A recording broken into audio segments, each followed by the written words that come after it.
Hello student, I am Gitesh Nagar. In the last session, we have learnt about the wireless transmission types. Now we will study about the networking devices. What is the networking devices and how they communicate. So let's start. Networking devices. Networking devices are equipment that allow receive or transmit data, signal and use to make communication channel. Networking devices क्या होता है? ये एक प्रकार का equipment होता है जिसमें हम लोग क्या कर सकते हैं, डेटा को रिसीव कर सकते हैं और डेटा को ट्रांसमिट कर सकते हैं। यहाँ पे डेटा का मतलब होता है सिग्नल्स के साथ। मतलब सीधा सा कंसेप्ट है कि जब हम लोग नेटवर्किंग डिवाइसेस की बात करते हैं तो हमें ये चीज़ें समझ में आना चाहिए कि हमारे सिस्टम के अंदर जिससे हम लोग डेटा ट्रांसमिट कर रहे हैं या रिसीव कर रहे हैं उसके अंदर एक प्रकार का रिसीवर और ट्रांसमीटर लगा होता है। और ये जो ट्रांसमीटर और रिसीवर होता है इनके बीच में भी बहुत सारी ऐसी डिवाइसेस होती है जिनको हम लोग बाय नेम जानते हैं या आपने उनका नाम कहीं ना कहीं सुना होगा, लेकिन आपने कभी उनको डिटेल में नहीं पढ़ा होगा कि वो कब कहाँ और कैसे यूज़ की जाती है। तो आज के सेशन में हम लोग इसी बात के ऊपर डिस्कशन करने वाले हैं। So some common networking devices are, you can see on the slide. First one is network interface card, NIC card, और we can say it is a LAN card. यहाँ पर अगर हम लोग बात करें कि हर डिवाइस के अंदर एक प्रकार का LAN कार्ड होता है। आज से 10-12 साल पहले जब हम लोग कोई सिस्टम परचेज करते थे, कोई कंप्यूटर लेने जाते थे या लैपटॉप में तो खैर इनबिल्ट आता है, बाकी अगर कोई हम लोग डेस्कटॉप लेने जाते थे तो उस समय हमें अलग से एक LAN कार्ड लगवाना होता था। जब अगर हम लोग हमारे सिस्टम में नेट चलाना चाहते हैं या हमें जो वेंडर होता है उसको बोलना होता था कि इसमें LAN कार्ड डाल के देना। लेकिन आजकल जितनी भी डिवाइसेस आती है वो सारी LAN कार्ड के साथ इनेबल्ड होती है, क्योंकि आजकल आप लोग भी देखते हैं कि स्मार्ट टीवी है हमारे घरों में या लैपटॉप हम लोग यूज़ करते हैं लेटेस्ट टेक्नोलॉजी के, या डेस्कटॉप यूज़ करते हैं या टैबलेट यूज़ करते हैं, मोबाइल फ़ोन यूज़ करते हैं। तो जितनी भी डिवाइसेस जो कि नेटवर्किंग में कनेक्ट होती है, मतलब इसको मैं ईजी वर्ड्स में अगर आपको समझाना चाहूँ तो वो सारी डिवाइसेस जो नेटवर्क से कनेक्ट होती है जिसमें इंटरनेट चल सकता है, वो सारी डिवाइसेस के अंदर LAN कार्ड होता है। अब ये LAN कार्ड आजकल हमें अलग से नहीं लगवाना पड़ता, या आजकल हमें जो भी डिवाइसेस मिलती है उसमें LAN कार्ड की अलग से फैसिलिटी नहीं होती। ऐसा क्यों? क्योंकि आजकल इंटरफेस कार्ड इनबिल्ट जो मदरबोर्ड होता है हर डिवाइस का उसी के ऊपर लगा हुआ आता है। तो LAN कार्ड आपको पता होना चाहिए कि यह हर डिवाइस की बेसिक रिक्वायरमेंट है अगर आप लोग चाहते हैं कि वो सिस्टम नेटवर्क से कनेक्ट हो या उसका डेटा किसी दूसरे सिस्टम के साथ शेयर किया जा सके। Second one is hub, third one is switch, repeater, router, gateway and modem. All these are the networking devices and we will study about all these networking devices. So let's start in the next slide. Network interface card और NIC card. आपको यहाँ पे NIC का full form याद रखना है, क्योंकि मैंने पहले भी कहा है कि ऑब्जेक्टिव टाइप के क्वेश्चंस के अंदर NIC का फुल फॉर्म पूछा जाता है। ठीक है, तो आपको एक चीज पता होना चाहिए, any computer which has to be connected to a network must have an network interface card (NIC) installed in it. Nowadays most of the PCs and laptops are equipped with the integrated NIC or on its motherboard. जैसा मैंने भी आपको बोला ही था ये बात कि आजकल जितने भी सिस्टम आ रहे हैं वो सारे सिस्टम में NIC कार्ड इनबिल्ट होते हैं, उनको अलग से नहीं लगवाना पड़ता। आप नीचे यहाँ पे डायग्राम देख सकते हैं, ये कार्ड का जो ये बैक साइड है ये आपको आपके लैपटॉप में या आपके पीसी में आपको ये दिखेगा। यहाँ पे आप लोग केबल को अटैच करते हैं और ये जो अंदर वाला पार्ट होता है ये अंदर स्लॉट होता है मदरबोर्ड के ऊपर, तो उस मदरबोर्ड के ऊपर इस कार्ड को अप्लाई कर दिया जाता है और बाहर से हम लोग एक केबल कनेक्ट कर देते हैं। यहाँ पे इन स्लॉट के अंदर ये RJ45 स्लॉट होते हैं और RJ45 स्लॉट के अंदर जब हम लोग केबल को कनेक्ट करते हैं तो हमारा सिस्टम नेटवर्क से कनेक्ट हो जाता है। लेकिन अब आजकल ये कार्ड आपको देखने को नहीं मिलेंगे, क्योंकि आजकल के सारे सिस्टम में NIC इनबिल्ट होते हैं। NIC नेटवर्क इंटरफेस कार्ड और LAN card enables computer to connect with the network using a port. यहाँ पे NIC कार्ड या LAN कार्ड करता क्या है, तो ये आपको नेटवर्क में ऐड करने का काम करता है। अगर आप जो भी सिस्टम के साथ कनेक्ट होना चाहते हैं तो उसके साथ जो कनेक्टिविटी होती है वो कनेक्टिविटी इसी LAN कार्ड के थ्रू हो पाती है। The next one is WLAN card are also being popular for connecting PCs or laptop with the wireless network. हम लोग हमारे सिस्टम में आजकल WLAN कार्ड का भी यूज़ करते हैं। इसका सिंपल सा एग्जांपल बताओ, आप लोग अपने मोबाइल में हॉटस्पॉट को चालू करते हैं या इनेबल करते हैं, तो एक प्रकार से WLAN कार्ड का ही एग्जांपल है, क्योंकि हॉटस्पॉट स्टार्ट करने के बाद आपका जो सिस्टम होता है वो नेट से कनेक्ट हो जाता है, या वो अपने डेटा सिग्नल जो भी है, जो भी आपकी कंपनी, जो भी आपका ISP है, उसके सिग्नल्स को दूसरे सिस्टम तक पहुंचा रहा है। तो एक प्रकार से डेटा का कम्युनिकेशन ही हो रहा है या सिग्नल का कम्युनिकेशन हो रहा है। इसी कारण से हम लोग इसको क्या बोलते हैं, WLAN कार्ड भी बोलते हैं। और WLAN कार्ड अगर हम लोग यूज़ कर रहे हैं तो W का मतलब क्या हो गया यहाँ पे, वायरलेस। मतलब हम लोग जो सिस्टम यूज़ कर रहे हैं आजकल वो WLAN कार्ड का ही यूज़ हो रहा है। और जो डेस्कटॉप यूज़ कर रहे हैं उसमें भी WLAN कार्ड आजकल आने लगे हैं। लेकिन LAN कार्ड तो आपको हमेशा हर सिस्टम में मिलेगा, वो भले WLAN हो या केवल LAN कार्ड हो। Each LAN card possesses a unique 6-byte physical address assigned by the manufacturer called Media Access Control Address. अब हर LAN कार्ड का एक यूनिक आइडेंटिफिकेशन नंबर होता है जो कि 6 बाइट का होता है। जैसे हम लोगों ने आज से कुछ साल पहले एक मुहिम चली थी कि हम सभी को आधार कार्ड बनाना कंपलसरी है, और उस आधार कार्ड में कितने डिजिट होते हैं, 12 डिजिट होते हैं। तो हम सभी का, मतलब मैं जितने लोगों को जानता हूँ सभी का आधार कार्ड बना हुआ है, और करीब करीब जो आधार कार्ड जिनके बने हैं हम लोग मानते हैं कि वो इंडियन नेशनल है। तो इस कंडीशन में मतलब हम सभी का एक यूनिक आइडेंटिफिकेशन नंबर हो गया, ताकि उस नंबर से आपकी इजीली आइडेंटिफिकेशन किया जा सकता है। तो जो LAN कार्ड है उसका भी फिक्स 6 बाइट का फिजिकल एड्रेस होता है, और उसी एड्रेस को हम लोग क्या बोलते हैं, मैक एड्रेस या मीडिया एक्सेस कंट्रोल एड्रेस। इसके ऊपर शॉर्ट नोट लिखने के लिए आता है, अपन आगे पढ़ेंगे मैक एड्रेस क्या होता है या किस प्रकार से उसको डिफाइन किया जाता है। This address identifies a node uniquely over the network. इस एड्रेस के थ्रू ही किसी सिस्टम को जब नेटवर्क में कनेक्ट किया जाता है तो इसके इस पर्टिकुलर एड्रेस के बेसिस पर ही उस सिस्टम को क्या किया जा सकता है, आइडेंटिफाई किया जा सकता है। तो आपको ये पता होना चाहिए कि नेटवर्क इंटरफेस कार्ड मतलब क्या होता है, एक ऐसा अरेंजमेंट होता है 6 बाइट का, एक ऐसा एड्रेस होता है जो हर डिवाइस को अलोकेट होता है। आप लोग इसका, मैं सिंपल सा एग्जाम्पल बताऊँ, आप लोग जो मोबाइल यूज़ करते हैं, कोई सा भी मोबाइल कोई सी भी कंपनी का हो, आप उसकी सेटिंग में जाइए, वहाँ पे अबाउट फ़ोन सबसे लास्ट ऑप्शन होता है, या फ़ोन स्टेटस, उस ऑप्शन में जाइए, वहाँ पे आपको मैक एड्रेस मिलेगा। मतलब आपके मोबाइल का भी एक मैक एड्रेस होता है, और वो मैक एड्रेस बहुत कॉन्फिडेंशियल होता है। उस मैक एड्रेस को आपको हमेशा हाइड करके रखना चाहिए, क्योंकि जो हैकिंग वगैरह की प्रोसेस होती है, हैकिंग जो हम लोग मतलब सुनते करते हैं या करते हैं, तो वो जो हैकिंग की प्रोसेस होती है वो मैक एड्रेस और IP एड्रेस के कॉम्बिनेशन से होती है। तो मैक एड्रेस को हमेशा आपको हाइड करके रखना चाहिए। वो अगर आप किसी के साथ शेयर करते हैं तो आपका जो मोबाइल है, जो डेटा है, वो रिस्की फैक्टर पे चला जाता है। तो मैक एड्रेस अगर आप चाहें तो अभी अपने मोबाइल के अंदर आप अबाउट फ़ोन जो सेटिंग है उसके अंदर जाकर अबाउट फ़ोन में जाकर आप देख सकते हैं, वहाँ पे मैक एड्रेस लिखा हुआ होगा। मैक एड्रेस का स्ट्रक्चर अपन अभी आगे पढ़ेंगे किस टाइप का होता है और वो किस टाइप का दिखाई देता है। वो हेक्साडेसिमल कोड में होता है, और उस हेक्साडेसिमल कोड को हम लोग ऐसे जनरली आइडेंटिफाई नहीं कर सकते, लेकिन हाँ, हेक्साडेसिमल कोड को हम लोग डेसिमल में कन्वर्ट कर सकते हैं। डेसिमल नंबर सिस्टम वो नंबर सिस्टम होता है जो हम लोग यूज़ करते हैं, जो बचपन से हम लोग पढ़ते हुए आ रहे हैं। ठीक है, सो next networking device is hub. A hub is a connecting device which connect multiple computers together to form a local area network LAN. hub क्या होता है? hub एक ऐसी कनेक्टिंग डिवाइस होती है जिसमें बहुत सारे सिस्टम, मतलब 2 भी हो सकते हैं और 2 से ज़्यादा भी हो सकते हैं, बहुत सारे सिस्टम को हम लोग आपस में कनेक्ट कर देते हैं, जिससे एक लोकल एरिया नेटवर्क बनता है। मतलब ये जो प्रोसेस होती है, हब को हम लोग एक लैब के अंदर, जैसे हमारी लैब के अंदर भी एक हब लगा हुआ है, और हब नहीं कि एक्चुअल में स्विच है, अपन स्विच इसके बाद पढ़ेंगे, लेकिन हब और स्विच एक ही प्रकार के होते हैं।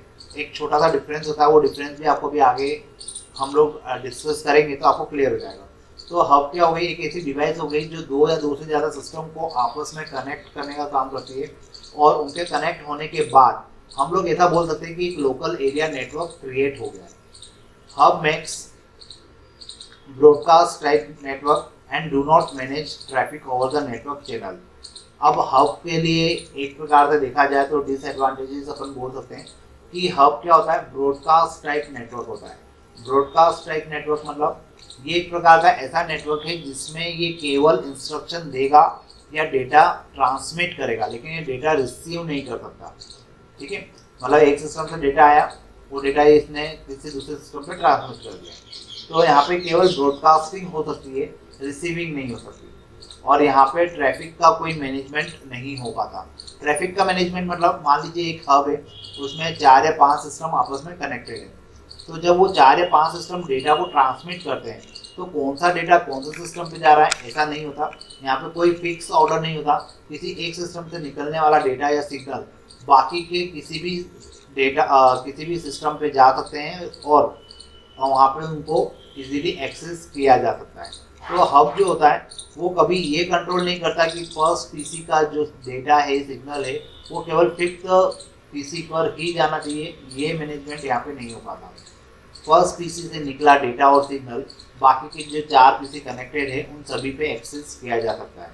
इजीली डेटा ट्रांसमिट हो जरूर जाता है, लेकिन यहाँ पे चूंकि डेटा एक सिस्टम से निकल के बाकी के 4 सिस्टम पे भी जा रहा है, दूसरे 4 सिस्टम से निकल के बाकी के जो दूसरे 4 सिस्टम पे उन पे भी जा रहा है, तो यहाँ पे डेटा का मैनेजमेंट काफ़ी डिस्टर्बेंस हो जाता है। मतलब यहाँ पे जो डेटा है वो आपस में काफ़ी कोलैप्स होता है और इसी कारण से इसकी स्पीड थोड़ी सी स्लो हो जाती है और हम लोग हब की बजाय स्विच यूज़ करते हैं। तो अगर हब के डिसएडवांटेजेस आपसे पूछे जाए या आपसे पूछा जाए कि हम लोग स्विच क्यों यूज़ करते हैं, तो आपको ये डिफरेंस समझ में आना चाहिए कि हब जो होता है वो एक प्रकार से डेटा को मैनेज, जो ट्रैफिक है नेटवर्क चैनल के ऊपर, उसको मैनेज नहीं कर पाता और उसको मैनेज नहीं कर पाने के कारण यहाँ पर हम लोग हब की जगह पर हम लोग क्या यूज़ करते हैं, स्विच यूज़ करते हैं। और ये एक प्रकार से ब्रॉडकास्ट टाइप का नेटवर्क होता है। ब्रॉडकास्टिंग का मतलब होता है कि यहाँ पर आप लोग केवल सिस्टम पे डेटा को सेंड कर सकते हैं, यहाँ पे ट्रांसमीटर होता है केवल। ठीक है, फिर next, it provide various RJ45 ports to connect twisted pair cable in star topology। Topology इसके बारे में हम लोग पढ़ेंगे आगे।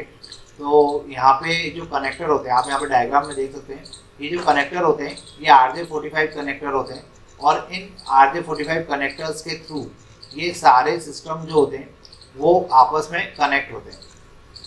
और इनको कनेक्शन क्रिएट करने के लिए यहाँ पे आप जो ये वायर देख सकते हैं, ये वायर जो है ये ट्विस्टेड पेयर केबल होते हैं। ये ट्विस्टेड पेयर केबल होने के कारण क्या होता है, क्योंकि मैंने आपको जब ट्विस्टेड पेयर पढ़ा था मैंने आपको तब समझाया था कि ट्विस्टेड पेयर केबल जो होती है वो हमें काफ़ी हेल्प करती है डेटा को ट्रांसमिट करने के लिए, या अगर हमें एक लोकल एरिया नेटवर्क क्रिएट करना है तो हम लोग जनरली ट्विस्टेड पेयर केबल का ही यूज़ करते हैं। और जब किसी वायर को हब से और हब को मतलब उस वायर का दूसरा एंड अगर जब हम लोग सिस्टम में कनेक्ट करते हैं तो वहाँ पे जो कनेक्टर यूज़ होते हैं वो क्या कहलाते हैं, RJ45 पोर्ट्स कहलाते हैं या कनेक्टर्स कहलाते हैं। ठीक है, तो इस प्रकार से हम लोग हब का यूज़ करते हैं। अब जैसे यहाँ पे डायग्राम में आप लोग देख सकते हैं कि यहाँ पे टोटल 4 सिस्टम कनेक्ट हो सकते हैं और ये जो 5वां पोर्ट होता है ये पोर्ट हमेशा इस पर्टिकुलर हब को नेटवर्क चैनल प्रोवाइड करने के लिए हमेशा कनेक्ट किया जाता है। इसके नीचे एक रेड बटन होता है जिससे इसको रीसेट किया जा सकता है। इसमें बहुत सारे बटन होते हैं, वो आगे की साइड होते हैं। ये जो आपको पोर्शन दिखाई दे रहा है ये हब के पीछे का साइड होता है। अब टाइप्स ऑफ हब की बात करें तो हमारे पास 2 टाइप होते हैं, एक होता है एक्टिव हब और एक होता है पैसिव हब। एक्टिव हब मतलब it amplifies the signal when required and work as a repeater. Active hub जितने भी होते हैं वो हब जब हम लोग यूज़ करते हैं तो साथ में सिग्नल को एम्पलीफाई भी कर देते हैं। एम्पलीफाई क्यों करते हैं, क्योंकि जब एक सिस्टम से डेटा सिग्नल दूसरे सिस्टम तक पहुंचते हैं तो कितनी बार उनकी स्पीड स्लो हो जाती है, डेटा डिस्टॉर्टेड हो जाता है या करप्ट हो जाता है, या उनकी जो सिग्नल है उनकी स्ट्रेंथ वीक, मतलब उनकी जो इंटेंसिटी है वो वीक हो जाती है। तो उसको एम्पलीफाई करने से ये होता है कि इंटेंसिटी को हम बढ़ा देते हैं, प्लस उनके जो डिस्टॉर्टेड या डिस्टॉर्शन क्रिएट हुआ था उसको रिड्यूस कर देते हैं, नॉइस क्रिएट हुआ था उसको रिड्यूस कर सकते हैं। तो हम लोग एक्टिव हब के अंदर जब हम लोग हब यूज़ करते हैं, अगर वो एक्टिव हब है तो साथ साथ में सिग्नल जब उसको रिसीव होते हैं तो वो केवल उनको ट्रांसमिट ही नहीं करता, उसके बदलाए वो उसको क्या कर देता है, एम्पलीफाई भी कर देता है। तो यहाँ पे जो एक्टिव हब होता है उसका ये एक बड़ा प्लस पॉइंट है कि सिग्नल को ये एम्पलीफाई भी करता जाता है। और एक होता है पैसिव हब। पैसिव हब केवल वो हब होते हैं जो it simply passes the signal without any change. ये जो हब है ये कोई इंटरफेरेंस क्रिएट नहीं करते। इनको जिस प्रकार के सिग्नल मिले हैं ये उन सिग्नल्स को एज इट इज आगे फॉरवर्ड कर देते हैं। और जब ये आगे फॉरवर्ड करते हैं तो यहाँ पे सिग्नल अगर उनकी इंटेंसिटी वीक है तो इनको कोई मतलब नहीं होता है कि इंटेंसिटी वीक है तो सिग्नल सामने वाला रीड कर पाएगा या नहीं कर पाएगा, या वो डेटा रीड हो पाएगा या नहीं हो पाएगा। इनका काम केवल होता है कि जो सिग्नल इनको मिला है उन सिग्नल को एज इट इज आगे फॉरवर्ड कर देना। तो इस प्रकार से हम लोग हब का यूज़ करते हैं। कब करते हैं? जब हमें मल्टीपल सिस्टम को आपस में कनेक्ट करना होता है या नेटवर्क में लेना होता है। अब अगर हम लोग चाहते हैं कि ये जो मल्टीपल सिस्टम ये नेटवर्क से कनेक्ट हो जाए या इंटरनेट से कनेक्ट हो जाए तो इसमें एक एक्स्ट्रा वायर लगा देते हैं जो कि हम लोग जो हमारा आईएसपी होता है वो हमें एक कनेक्शन देता है, एक लाइन हमें प्रोवाइड करता है। उस लाइन के थ्रू हम लोग सारे सिस्टम को नेटवर्क पे भी डाल सकते हैं। तो इस प्रकार से हम लोग हब का यूज़ करते हैं। लेकिन अब जब नेक्स्ट स्लाइड हम लोग पढ़ेंगे तो उसमें हम लोग देखेंगे स्विच क्या होता है। स्विच और हब में बहुत छोटा सा डिफरेंस है। स्विच का काम भी ऑलमोस्ट वही होता है जो हब करता है, लेकिन इसमें कुछ पॉजिटिविटी ज़्यादा है, इसके कुछ एडवांटेजेस ज़्यादा है, जिसके कारण हम लोग हब का यूज़ आजकल कम करते हैं, लेकिन उसकी जगह पे हम लोग स्विच यूज़ करते हैं। तो जो भी अपना नेक्स्ट लेक्चर होगा उसमें मैं आपको स्विच के बारे में बताऊँगा और स्विच किस प्रकार से वर्क करता है या और कितने टाइप की नेटवर्किंग डिवाइसेस होती है हम लोग उनके बारे में आगे पढ़ेंगे। Now we will start with the switches. So let's start. Hub के बारे में हम लोग लास्ट स्लाइड में पढ़ चुके थे कि हब क्या होता है या किस प्रकार से हम लोग इसको यूज़ करते हैं। आज हमें पढ़ना है स्विचेस के बारे में। तो स्विचेस क्या होते हैं? Switches is a device that is used to connect several nodes and form a network. यहाँ पे नोड का मतलब है, यहाँ पे आप एक वर्ड देख रहे हैं नोड। ये नोड का मतलब होता है NODE नोड। ये नोड का मतलब होता है सिस्टम या कंप्यूटर्स। तो स्विचेस क्या होता है? जब हम लोग बहुत सारे सिस्टम को आपस में कनेक्ट करना चाहते हैं और एक नेटवर्क क्रिएट करना चाहते हैं। नेटवर्क क्रिएट करने का मतलब है जब आप दो या दो से ज़्यादा सिस्टम को आपस में कनेक्ट करते हैं तो एक प्रकार से वो नेटवर्क क्रिएट होता है।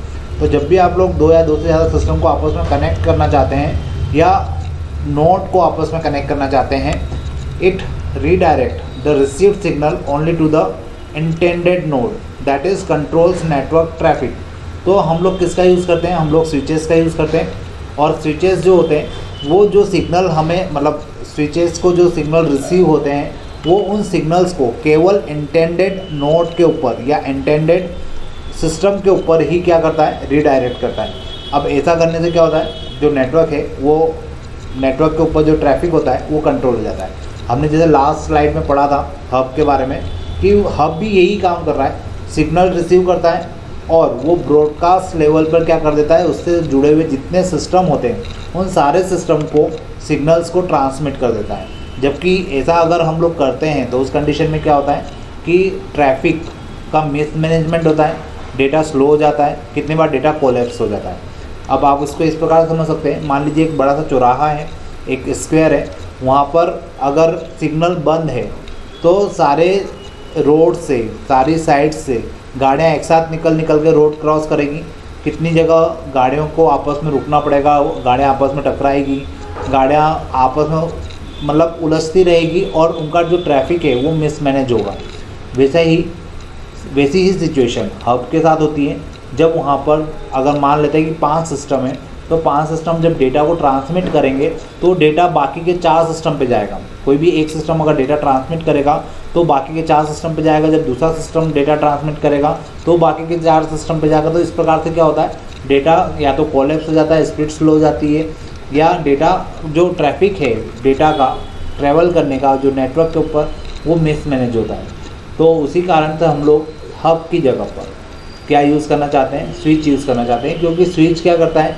स्विच भी वही काम कर रहा है, मल्टीपल सिस्टम को आपस में कनेक्ट करने का काम कर रहा है, लेकिन इसके साथ ये क्या करता है कि इसको जो सिग्नल रिसीव होते हैं उन सिग्नल्स को एक इंटेंडेड नोड एक पर्टिकुलर सिस्टम पर ही ट्रांसमिट करता है।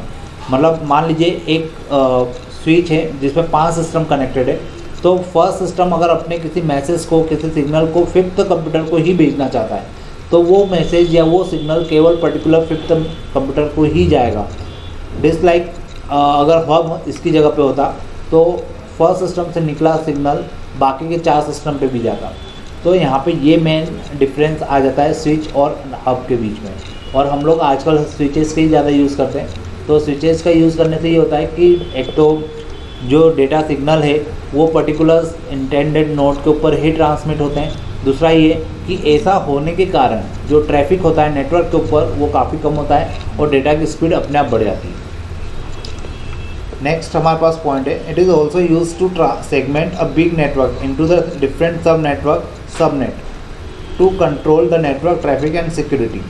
अब यहाँ पर एक बड़ा सा नेटवर्क हम लोग कंसिडर कर लेते हैं। मान लेते हैं कि हमारे पास एक स्विच है और उसमें 20 सिस्टम कनेक्टेड है।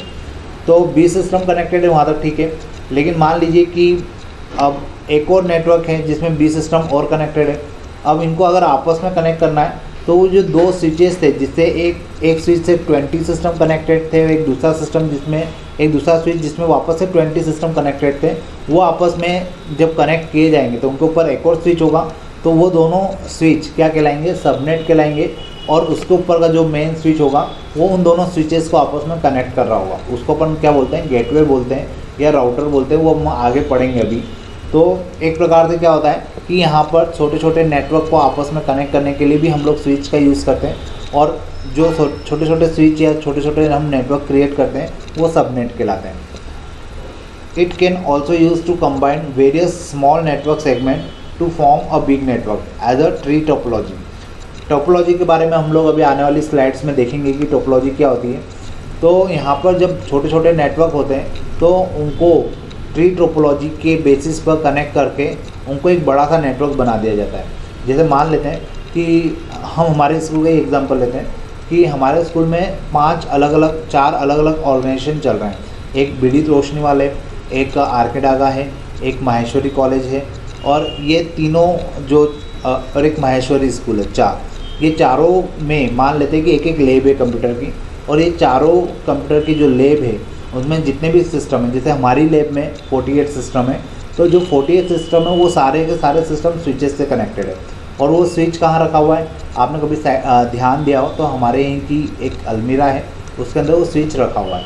तो उस स्विच से वो सारे 48 सिस्टम कनेक्टेड है। तो यहाँ पे एक नेटवर्क फॉर्म हो गया। अब हम लोग बात करते हैं बीडी रोशनी वाले की, तो वहाँ पर भी अगर मान लेते हैं कि एक लैब है कंप्यूटर की और वहाँ पे भी सारे सिस्टम एक स्विच से कनेक्टेड होंगे। फिर हम बात करते हैं माहेश्वरी स्कूल की, तो वहाँ पे भी एक लैब है, वहाँ पे भी सारे कंप्यूटर एक पर्टिकुलर स्विच से कनेक्टेड होंगे। और हम बात करते हैं माहेश्वरी कॉलेज की, तो वहाँ पे भी एक लैब है और वहाँ पे भी सारे सिस्टम एक स्विच से कनेक्टेड होंगे। तो ये सारे 4 नेटवर्क छोटे छोटे नेटवर्क हो गए और इन चारों नेटवर्क को एक बड़े स्विच से कनेक्ट कर दिया जाता है। तो इस प्रकार से हमारे पास एक क्या बन जाता है, ट्री लाइक स्ट्रक्चर बन जाता है, जिसे हम लोग ट्री टोपोलॉजी कहते हैं। ये ट्री टोपोलॉजी हम लोग आगे पढ़ेंगे वैसे भी। तो आपको इतना समझ में आना चाहिए कि हम लोग स्विच के थ्रू क्या कर सकते हैं, मल्टीपल छोटे छोटे नेटवर्क को आपस में कनेक्ट कर सकते हैं और एक बड़ा नेटवर्क फॉर्म कर सकते हैं। अब कितनी बार एग्जाम में पूछा जाता है हब वर्सेस स्विच, स्विच और हब में डिफरेंस क्या होता है। And contrast to hub, a switch transmit data signal to specified node only instead of broadcast the signal in the network. हम लोग हब और स्विच में अगर डिफरेंस देखें तो सबसे पहला डिफरेंस तो यही होता है कि हब क्या करता है, हब किसी भी सिग्नल को ब्रॉडकास्ट करता है, जबकि स्विच क्या करता है, उसको जो सिग्नल रिसीव होते हैं वो उन सिग्नल्स को एक पर्टिकुलर सिस्टम पर ही ट्रांसमिट करता है। तो ये सबसे बड़ा डिफरेंस है। Then second one is switch is faster and efficient over hub due to the good traffic management capability. अब स्विच क्या कर रहा है कि ब्रॉडकास्टिंग तो कर नहीं रहा है, तो उसका जो नेटवर्क है उस पर ट्रैफिक का मैनेजमेंट प्रॉपर होता है, डेटा सिक्योर रहता है और फास्ट हो जाता है। ऑब्वियसली अगर किसी चौराहे की जो बात अपन अभी कर रहे थे एग्जांपल के तौर पर, उस चौराहे पर अगर सिग्नल चालू हो जाते हैं तो उस कंडीशन में गाड़ियाँ आपस में कम उलझेगी और गाड़ियाँ कम उलझेगी और उनकी जो स्पीड होगी वो थोड़ी सी अपने आप बढ़ जाएगी। तो इस कारण से क्या होता है कि हम लोग स्विच का यूज़ करते हैं इंस्टेड ऑफ हब। हब सस्ता भी होता है, अगर हमें हमारा बजट नहीं हो तो हम उस केस में हब का यूज़ ज़रूर कर सकते हैं, लेकिन अगर वहाँ पे फिर आप सिक्योरिटी को मेंटेन नहीं कर पाएंगे या ट्रैफिक को मैनेज नहीं कर पाएंगे तो ये छोटा सा कहीं ना कहीं माइनर सा ड्रॉबैक होता है हब के साथ, लेकिन स्विच उस ड्रॉबैक को क्या कर देता है, कंप्लीट कर देता है। यहाँ डायग्राम में आप लोग देख सकते हैं, ये बीच में एक नेटवर्क डिवाइस लगी हुई है जिसको हम लोग स्विच बोलते हैं। इस स्विच के साथ प्रिंटर कनेक्टेड है, इस स्विच के साथ एक सर्वर कनेक्टेड है, इस स्विच के साथ 4 अलग अलग पीसी कनेक्टेड है। आप यहाँ पे मल्टीपल पीसी को आपस में कनेक्ट कर सकते हैं। ये केवल 4 का मैंने यहाँ पे एग्जांपल दिया हुआ है, लेकिन इसकी जगह पर मल्टीपल सिस्टम कनेक्ट हो सकते हैं।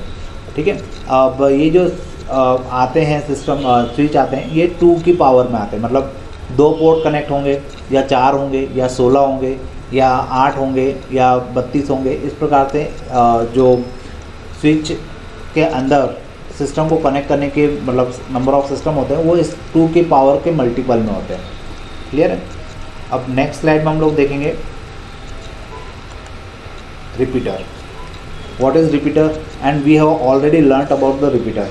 रिपीटर क्या होता है, एक प्रकार की ऐसी डिवाइस होती है जो सिग्नल्स को जिनके इंटेंसिटी वीक हो जाती है तो हम लोग इसका यूज़ करते हैं।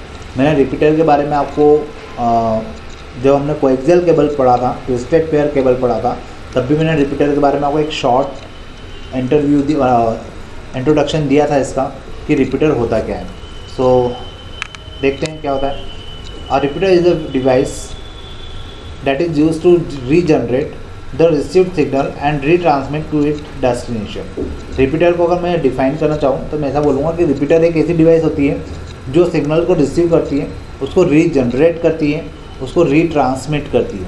मतलब रिपीटर का काम यही है कि सिग्नल को रिसीव करना, उनको एम्पलीफाई करना, रीजनरेट करना मतलब, और फिर उसको रीट्रांसमिट कर देना कहाँ पर, उस पर्टिकुलर डेस्टिनेशन पर जहाँ पे हम लोगों ने मतलब उस सिग्नल को भेजना चाहते हैं।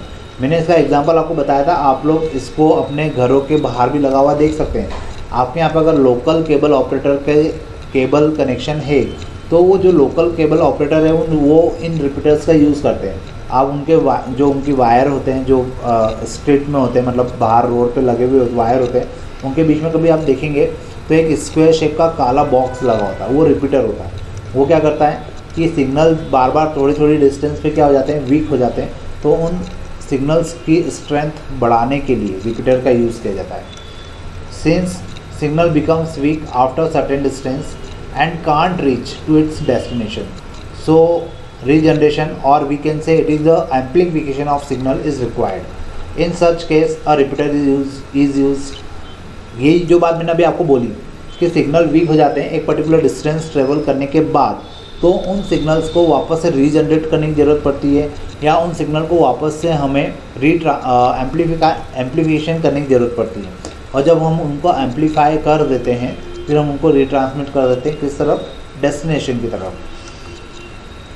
इन case of twisted pair cable signal becomes weak after 100 metre.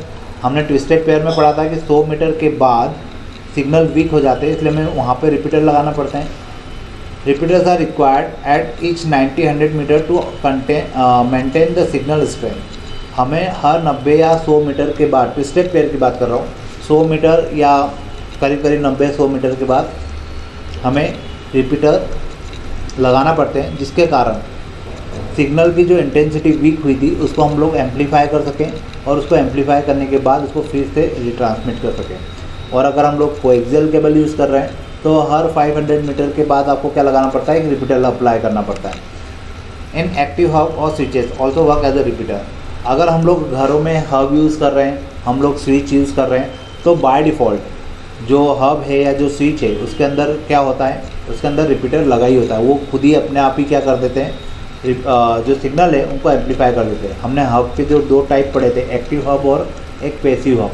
तो एक्टिव हब के बारे में हमने पढ़ा था कि एक्टिव हब क्या करता है, एम्पलीफिकेशन का काम भी करता है। क्लियर है। तो ये रिपीटर था। अगर आपको शॉर्ट नोट लिखने के लिए आता है आप इतना लिख सकते हैं, इतना सफिशिएंट है। नेक्स्ट वन इज़ रूटर और वी कैन से राउटर। कुछ लोग इसको रूटर बोलते हैं, कुछ लोग इसको राउटर बोलते हैं। आपको जो प्रोनाउंसिएशन करना है आप कर सकते हैं। Router is an internetworking device. Router is an internetworking device which connect the multiple independent network to form a wide area network. अब जैसा मैं अभी आपको एग्जांपल कह रहा था कि हमारे स्कूल में 4 ब्रांचेस है अलग अलग। बिड़ी तोशनीवाल है हमारा स्कूल है, माहेश्वरी स्कूल है, माहेश्वरी कॉलेज है। तो इनमें छोटे छोटे नेटवर्क बने हुए थे, जैसे मैंने बताया कि चारों ब्रांचेस में अलग अलग लैब है और उनके ऊपर एक एक स्विच लगा हुआ है। तो इन सब स्विचेस को जब आपस में कनेक्ट किया जाता है तो आप यहाँ पे देख सकते हैं, मान लीजिए ये एक लैब है, इस लैब में 3 कंप्यूटर हैं, आप डायग्राम से भी समझ सकते हैं। यहाँ पे इस लैब में 3 कंप्यूटर हैं, इन 3 कंप्यूटर को आपस में किससे कनेक्ट किया गया है, स्विच से। फिर इधर एक राइट हैंड साइड पे एक अलग लैब है, इसमें भी 3 आपके पास क्या है, कंप्यूटर है, और इन तीनों कंप्यूटर को आपस में किससे कनेक्ट किया गया है, एक स्विच से। अब ये जो 2 अलग अलग, और ये जो लैब है ये मुंबई में है, ये जो लैब है ये इंदौर में। अब अगर इन दोनों लैब को आपस में कनेक्ट करना है तो हम लोग बीच में किसका यूज़ करते हैं, रूटर का या राउटर का। तो राउटर एक्चुअल में क्या होता है, ये एक इंटर नेटवर्किंग डिवाइसेस होती है, मतलब 2 अलग अलग नेटवर्क को आपस में कनेक्ट करने का काम कौन करता है, राउटर करता है। और इस प्रकार से जब हम मल्टीपल अलग अलग छोटे छोटे नेटवर्किंग ब्रांचेस को जब राउटर से कनेक्ट कर देते हैं तो एक बहुत बड़ा एरिया इसमें कवर हो जाता है, इसलिए इसको क्या कहा जाता है, वाइड एरिया नेटवर्क कहा जाता है। The basic role of the routers in the network is to determine the best possible route और shortest path for the data packet to be transmitted in the large network. Multi routers works to facilitate the speedy delivery of the data packets. अब मैं आपको यहाँ पे बताना चाहूँगा कि जो रूटर होते हैं या राउटर जिसको हम जो भी बोल सकते हैं, तो ये मल्टीपल राउटर भी यूज़ किए जाते हैं। अब जैसे मैं बता रहा था कि एक लैब इंदौर में, एक लैब मुंबई में है, तो उस कंडीशन में क्या होगा, इंदौर और मुंबई के बीच में मल्टीपल राउटर होंगे। और ये मल्टीपल राउटर क्या करते हैं, एक लैब से आने वाले सिग्नल को दूसरी लैब तक पहुँचाने के लिए ये शॉर्टेस्ट पाथ एल्गोरिथम का यूज़ करते हैं। और ये एल्गोरिथम राउटर्स के बीच में लगती है, और ये एल्गोरिथम ये बताती है कि किस पाथ से डेटा पैकेट को सेंड किया जाए ताकि वो कम से कम टाइम ले और एक्यूरेसी के साथ जो डेटा है वो दूसरे राउटर तक पहुँचे। दूसरे राउटर से वो डेटा कहाँ पहुँचेगा, थर्ड राउटर पे, थर्ड राउटर से वो कहाँ पहुँचेगा, फोर्थ राउटर पे। इस प्रकार से राउटर डेटा ट्रांसमिट होता हुआ फाइनली कहाँ पहुँचता है, डेस्टिनेशन पे पहुँचता है। तो इस प्रकार से हम लोग मल्टीपल राउटर्स का यूज़ करते हैं और डेटा हमारा एक जगह से दूसरी जगह तक ट्रांसमिट होता है। Routers maintain a table of addresses called routing table. Her router के अंदर एक टेबल पहले से बनी होती है, उन टेबल्स के अंदर उससे कनेक्टेड जितने दूसरे राउटर होते हैं उनका एड्रेस लिखा होता है, उनका पाथ उसके अंदर मेंशन रहता है, और उन पाथ के बेसिस पर ही वो डिसाइड कर पाता है कि शॉर्टेस्ट पाथ कौन सा होगा जिससे मैं अपने डेटा को एक पर्टिकुलर दूसरे डेस्टिनेशन तक भेज पाऊँ। And keep the track of the path connected to it. यही बात मैंने आपको बोली, राउटर्स के अंदर पाथ पहले से एक टेबल बनी होती है जिसे राउटिंग टेबल कहा जाता है, और ये राउटिंग टेबल से ही हम लोग डिसाइड कर पाते हैं कि डेटा कौन से पाथ को फॉलो करेगा और किस प्रकार से वो डेस्टिनेशन तक पहुंचेगा। तो आज हमने राउटर्स के बारे में पढ़ा।